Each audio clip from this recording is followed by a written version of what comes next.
So Mike, can an appraiser require repairs after the appraisal? Yeah, so when we visit the property, we are essentially the eyes and ears for the lender.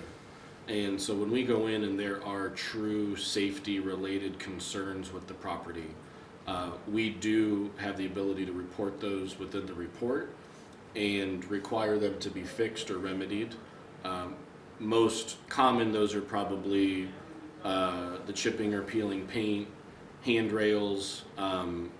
Recently, I've seen a lot of decks that have been incredibly unsafe with loose boards, loose railings, missing railings, and those are really, regardless if it's FHA, VA, or conventional, those are huge health and safety concerns for the lender and on the insurance side of that property.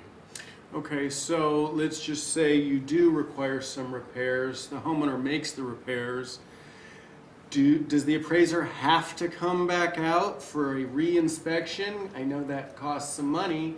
Or can they just take some pictures, send it over, or is it a case-by-case basis? Yeah, it's a case-by-case basis, and it's not anything that's driven by the appraiser themselves. That's totally lender-driven. Okay. And their tolerance for that risk. So, for instance, if they are okay with photos from the homeowner to be reported directly to the lender, then we don't have to go back out. And trust me, as appraisers, we don't want to have to drive back out to the property to look at hand railings and peeling paint. We've got other things and other projects we need to do.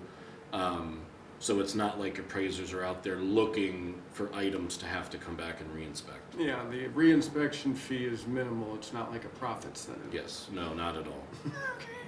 Thanks a lot, Mike. You're welcome.